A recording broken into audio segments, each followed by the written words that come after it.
ታዋቂው ጸሐፊ ናቫሮ ራቫካንት በአንድ ወቅት የተናገረው ነገር ነበረ። በዚህ ጊዜ በጣም ትናንሽ የሚባሉ አክሽኖች ወይንም ተግባሮች ትላልቅ የሚባሉ ውጤቶችን በሚያመጡበት ጊዜ ላይ ጠንክሮ ከመስራት በላይ ስማርት ቾይስስ ወይንም ደግሞ ብልህ የሆኑ ምርጫዎች የበለጠ ስኬታችሁን ዲተርማይን የማረጋገጥ አቅም አላቸው ይላል። ስለዚህ አሁን ጉድ ጃጅመንት ማለት ምን ማለት ነው? አንድ ሰው እንዴት ነው ጥሩ ምርጫ እንደመረጠና እንዳልመረጠ ሊለይ የሚችለው? አንድ ሰው ጥርት ባለ መንገድ ማሰብ መቻል አለበት ማለት ነው። ምክንያቱም ስትራቴጂክሊ ማሰብ የማይችል ከሆነ በእያንዳንዱ ሀሳቦች ውስጥ እቅዶችን እያስገባ ከእቅዴ ጋር ይሄዳል ወይስ አይሄድም እያለ ማሄድ ከሆነ ይሄ ሁሉ ነገር እንዳለ ልፋት ነው የሚሆነው። ለምሳሌ ትላልቅ ሰዎችን መመልከት እንችላለን። አሁን ምናልባት ምን ይቆጫቸዋል ብትሏቸው ድሮ ያደረግኳቸውን ነገር ብቀይር ኖሮ ብለው የሚመልሱላቸው አሉ። ታዲያ አሁን እነዚህ ሰዎች የተሳሳቱት የቱ ጋር ነው ካላችሁ ጠንክረው ስላልሰሩ አይደለም። በ20 ዓመታቸው በ30 ዓመታቸው በደንብ አድርገው ለፍተዋል። የጎደላቸው ነገር ግን ጃጅመንት ነው ወይንም ደግሞ ጥሩ ምርጫ የመምረጥ አቅም ነው ያጡት። ስለዚህ ልፋታቸውን የቱ ጋር ማውጣት እንዳለባቸው፣ የቱ ጋር ቢለፉ የተሻለ ውጤት የተሻለ ሌቨሬጅ ሊያገኙ እንደሚችሉ ስላላወቁ እነሱ የተሳሳተ ቦታ ላይ ደከሙ ማለት ነው። ስለዚህ አሁን እንደዚህ አይነት ሰው በዚህ ዓለም ላይ በጣም ብዙ አለ። ለምንድን ነው ግን እንደዚህ አይነት ምርጫዎችን እየመረጥን የምንሄደው ካልን አብዛኞቻችን ለፍተን እንዴት መስራት እንዳለብን እንማራለን እንጂ እንዴት አይነት ጥሩ ዲሲዥኖችን መወሰን እንዳለብን አልተማርንም። ስለዚህ የውሳኔም ቢሆን አይነት አለው ማለት ነው። መጥፎ ውሳኔ ከወሰናችሁ ምናልባትም ውሳኔ ሊባል ይችላል እንጂ እናንተን የጠቀማችሁ ውሳኔ አይደለም። ስለዚህ ትራዲሽናሊ እኛ እየመጣንበት ያለፍንበት መንገድ ምንድን ነው ካልን በመጀመሪያ ደረጃ ስሜታችንን እናዳምጥና ስሜታችን ላይ ተመስርተን ውሳኔ እንወስናለን። ታዲያ ከስሜት ተነስተን ስለሆነ የወሰንነው ሎጂካል ወይንም ራሽናል የሚባለው የአእምሯችን ክፍልም ደግሞ እዚህ ጋር ግጭት አለ ወይንም ደግሞ ያልተስማማውበት ነጥብ አለ ብሎ መምጣቱ አይቀርም። በዛ ሰዓት ኢሞሽናችንን ከሎጂክ ጋር ወይንም ደግሞ ከራሽናሊቲ ጋር ለማገናኘትና ለማስታረቅ ነው የምንሞክረው። ስለዚህ ስሜታችን ያለውን ነገር እንዳለ ተቀብለን በዛው ውሳኔ ውስጥ እንቀጥላለን። ነገር ግን ይህንን የወሰንኩት በዚህ ምክንያት ነው ብለን ሎጂካል የሆነ ኤክስፕላኔሽን እናስቀምጣለን ማለት ነው።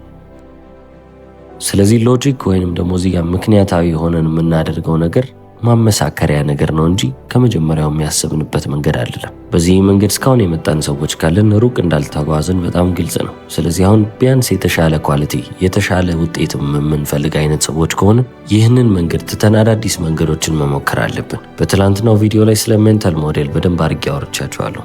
3-4 የሚሆኑትን ጠቅሼላችሁ ነበር። ስለዚህ ዛሬም የሚሆነው ስለ ሜንታል ሞዴል ነው። ነገር ግን ከቼዝ ጨዋታ ጋር ከቼዝ ህግ ጋር እያገናኘው ነው በህይወታችሁና በስራችሁ ላይ እንዴት መተግበር እንዳለባችሁ ማስተምራችሁ ማለት ነው። እነዚህን ሜንታል ሞዴሎች ተቀብላችሁ አፕላይ የምታደርጓቸው ከሆነ በአጠቃላይም ጉድ የሚባል ጀጅመንት ይኖራችኋል። ጥሩ ውሳኔዎችን እየወሰናችሁ በህይወታችሁ ማለፍ ትችላላችሁ ማለት ነው። ምክንያቱም ዋናው ውጤት የሚመጣው ምን ያህል ለፋችሁበት ከሚባለው በላይ ምን አይነት ምርጫዎችን መረጣችሁ በሚለው መስመር ላይ ነው። ስለዚህ አሁን የቼዝ ህጎችን በትንሹም ቢሆን እየነገርኳችሁ ከነዛ ህጎች ላይ ምን አይነት ነገር መማር እንደምንችል እንመለከታለን።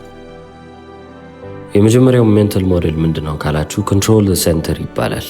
ማዕከሉን ተቆጣጠሩት እንደማለት ነው። በቼዝ ጨዋታ ላይም በጣም መሰረታዊ ከሚባሉ ህጎች መካከል ዋናው ይሄ ነው። የቼዝ ቦርዱን መካከለኛዋን 4 የሚቆጣጠረው ማንኛውም ሰው በጨዋታው ላይ የተሻለ አድቫንቴጅ አለው ማለት ነው። ምክንያቱም ከዛች ከ4ቷ ጀምራችሁ ነው እንግዲህ ስፕሬድ እያደረጋችሁ መሄድ የምችሉት። ከዛች 4 ቦታ ላይ ተነስታችሁ ማክሲመም የሚባለውን ውጤት ማግኘት ትችላላችሁ፣ ወይንም ደግሞ ተጽዕኗችሁ የበለጠ መሆን ይችላል ማለት ነው። ልክ እንደ ሃይ ግራውንድ አድርጋችሁ ተመልከቱት። የጠላት መሬት ላይ የምትሄዱ ከሆነ ከፍታን ብትመርጡ ይሻላችኋል። ምክንያቱም ጠላት ወደ እናንተ ሲመጣ መመልከት ትችላላችሁ። አት ሴም ታይም ጠላቶች እናንተን ለማጥቃት ከባድ ይሆንባቸዋል፣ ምክንያቱም እናንተ ላይ ናችሁና። ለዚህ ነው ጦርነቶች ላይ በጣም ከፍ ያሉ ቦታዎች ተፈላጊነት ያላቸው። ማንም ሰው ሲመጣ በእናንተ ቪሲኒቲ ውስጥ በእናንተ አካባቢ ውስጥ መታየት ይችላል። አሁን ወደ ቼስ ልመለስና አንድን ናይት በዛች በመካከሏ ከ4ቱ አንዱ ላይ ያስቀምጥናት እንበል። ከዚህ አንድ ፖዚሽን ላይ ሆኖ ወደ 8 ቦታዎች ላይ ኢንፍሉዌንስ አለው፣ ወደ 8 ቦታዎች ላይ መድረስ ይችላል ማለት ነው።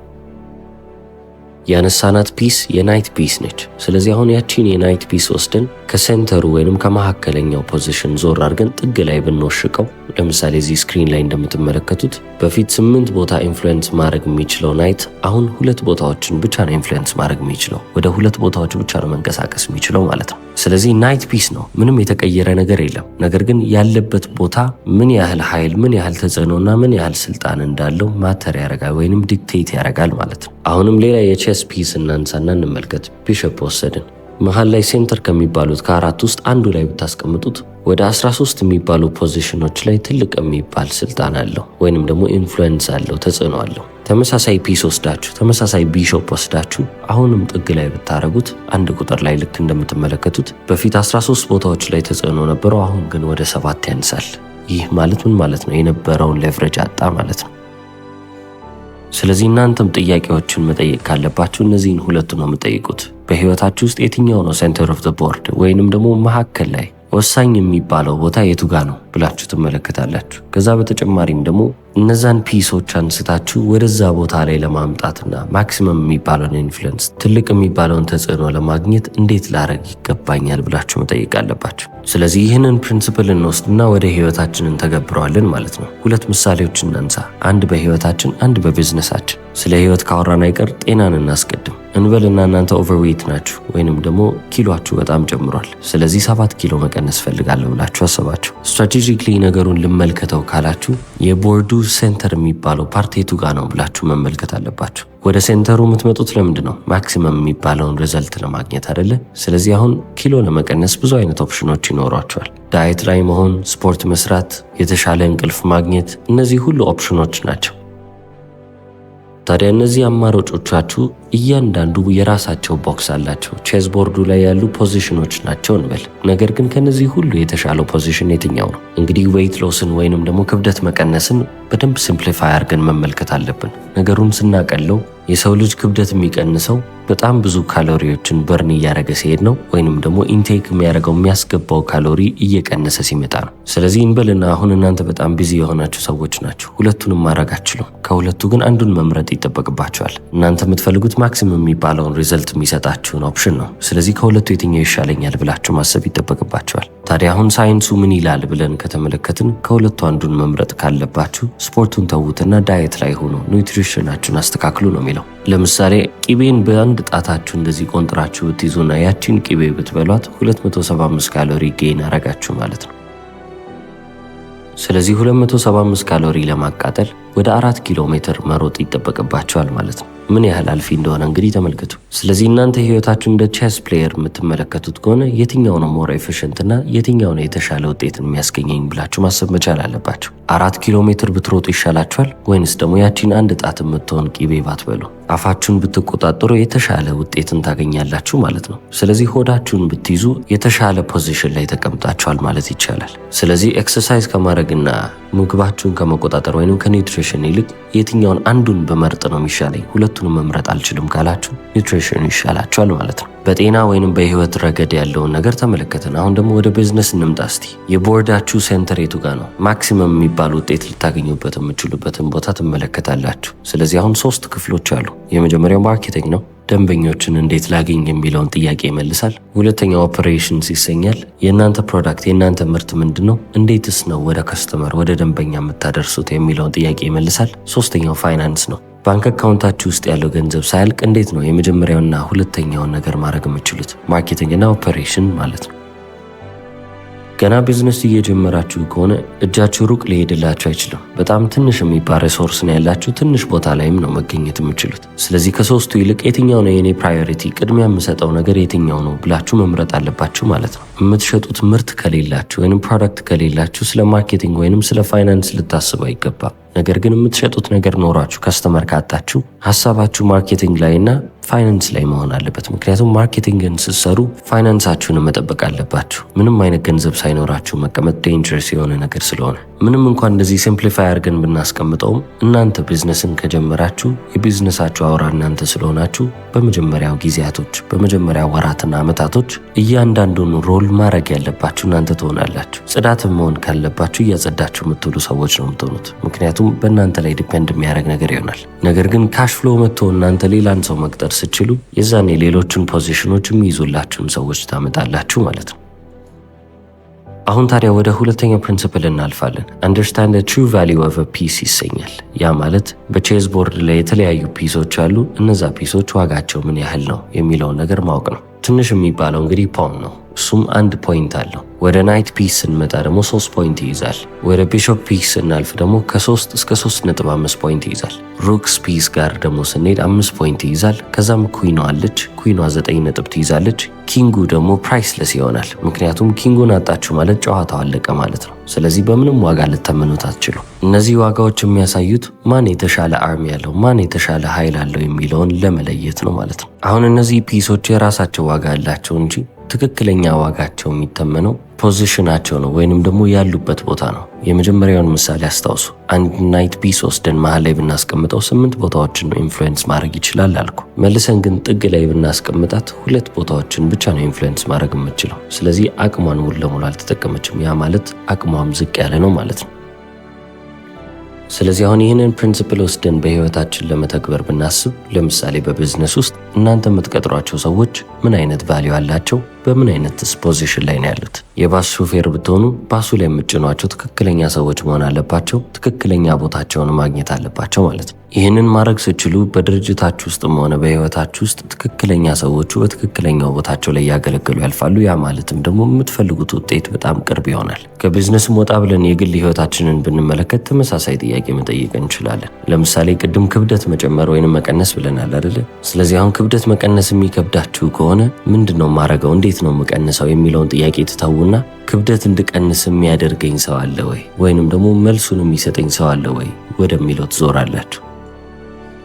ምናልባትም በአካባቢያችሁ ላይ ኒውትሪሽኒስት ይኖራል ወይንም ዶክተር ይኖራል። የሆነ ሰው ብቻ እናንተን ሊያግዝ የሚችል ሰው ይኖራል። ስለዚህ ሙሉ ለሙሉ ራሳችሁ ላይ ብቻ ትንጠለጠሉ ማለት ነው። ልክ እንደነዚህ አይነት ሶሉሽኖችን ወይም መፍትሄዎችን ሌሎች ሰዎች ጋር እየሄዳችሁ ስትፈልጉ ችግሩ ከእናንተ ትከሻ ላይ እየተላቀቀ ይመጣል። ያ ማለት የበለጠ አካውንትብል ትሆናላችሁ፣ የበለጠ ተጠያቂ ትሆናላችሁ። አት ሴም ታይም ደግሞ ወደ ግባችሁም የሚያቀርባችሁን ሰው አግኝታችኋል። ስለዚህ እንዴት አውትሶርስ ማድረግ እንዳለባችሁ የበለጠ ማወቅ የምትፈልጉ ከሆነ በቤንጃሚን ሃርዲ የተጻፈውን Who Not How የተሰኘውን መጽሐፍ ተመልከቱት። በደንብ ትጠቀሙበታላችሁ። ከዚህ በፊትም ቪዲዮ ሰርቼላችኋለሁ። ስለዚህ ወደ ኋላ መመለስ ትችላላችሁ ማለት ነው። አሁን ወደ ሶስተኛው ፍሬምወርክ ወይንም ወደ ሶስተኛው ሜንታል ሞዴል እንግባ። ፖዚሽን ቢፎር ሰብሚሽን ይሰኛል። በቼዝ ጨዋታ ላይ ማን እያሸነፈ እንደሆነ ለማወቅ በጣም የተለያዩ መንገዶችን መመልከት ትችላላችሁ። በጣም ቤሲክ የተባለው ወይንም መሰረታዊ የተባለው አቆጣጠር ግን በቦርዱ ላይ ብዙ ተጫዋች ያለው ማን ነው የሚለውን በመቁጠር ነው።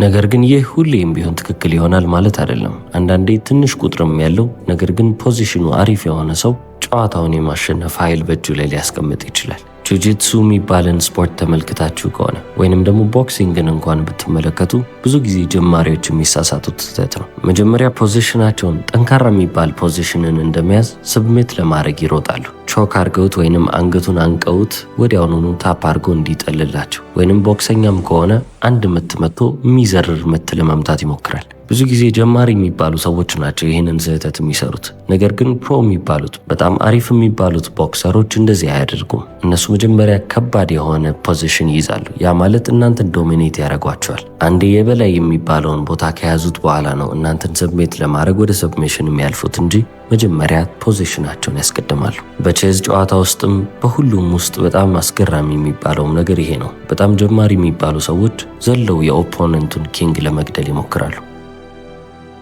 መጀመሪያ ምንም አይነት ፖዚሽን አልያዙም ማለት ነው። ስለዚህ ያንን ኪንግ ወይንም ደግሞ ንጉስ የተባለውን ቼዝ ፒስ ወዲያውኑ ለማጥፋት በሚያደርጉት ሙከራ ውስጥ እነሱ የራሳቸውን ፖዚሽን እያጡ ይመጣሉ። ስለዚህ ፕሮ የሚባሉት ወይንም ጎበዝ የሚባሉት ሰዎች ያንን ቦታ መልቀቃቸውን ተመልክተው እነዛን ያሸንፏቸዋል ማለት ነው። በህይወት ውስጥ ምንም የሚባል ቀጥታ የሚባል መንገድ የለም። አቋራጭ የምትፈልጉ ከሆነ ማጂክ ፒልን እንደሚፈልግ ሰው ናቸው።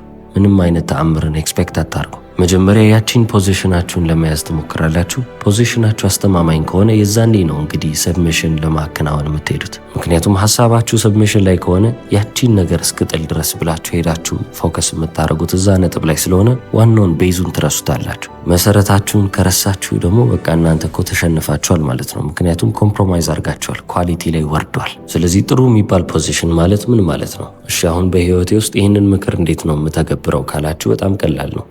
ኢንቫይሮንመንታል ዲዛይን እለዋለሁ። አካባቢያችሁ ላይ ያሉት ነገሮች እናንተ ወደ ግባችሁ በቀላል ኤፈርት እንድትሄዱ የሚገፏችሁ ነገሮች መሆን አለበት። ሬዚስተንሱ ዜሮ ሊሆን ይገባል ማለት ነው። እኔ ለእናንተ ይህንን ቪዲዮ የማድረስ ዓላማ ካለኝ ይህንን ቪዲዮ ወደ እናንተ የሚያደርስልኝን ነገር ለራሴ ቅርብ ማድረግ አለብኝ። ቪዲዮዎቼ ወደ እናንተ እንዳይደርሱ የማያደርጉኝን ነገሮች ከህይወቴ እያስወገድኩ እመጣለሁ ማለት ነው። እነዛን ነገሮች ባዶ በማድረግ ሬዚስተንሱን ዜሮ አደርገዋለሁ። የዛኔ እኔ ወደ ግቤ እንድጠጋ የሚያደርገኝን በጣም አሪፍ የሚባለውን ፖዚሽን ያስኩ ማለት ነው። ፖዚሽኑን ከያስኩ በኋላ ግቡን ሰብሚት ለማድረግ ነው የምሄደው። ያንን ካደረጋችሁ መንገዳችሁ ወይንም አትሊስት ሰብሚሽናችሁ ራሱ ቀላል ይሆናል ማለት ነው። ትግል አይደለም። በመጨረሻም አንድ ፍሬምወርክ አለ፣ ኦውኒንግ ዘ ኢኒሺየቲቭ ይሰኛል። ሁሌም ቢሆን መጀመሪያ መንቀሳቀስ ያለባችሁ እናንተ ናችሁ። ምክንያቱም ያንን ስታደርጉ አድቫንቴጁ በእጃችሁ ላይ ነው። በታሪክ አንድ ሰው ጠርተን ምሳሌ እናርግ ካልን ናፖሊዮን ቦናፓርት አንዱ ምሳሌ መሆን ይችላል። ሁሌም ቢሆን ኢኒሺየቲቭን እንደወሰደ ነው። የት መቼና እንዴት የሚለውን ጥያቄ ሁሌም ቢሆን እሱ ነው የሚመስለው። ብዙ ጠላቶችም ቢኖሩት ሊያሸንፍ የቻለው ሁሌም ቢሆን ዲክቴት የሚያደርገው ወሳኙ እሱ ስለሆነ ነው ማለት ነው። እስከ መጨረሻው ስለተከታተላችሁ አመሰግናለሁ። ቻው።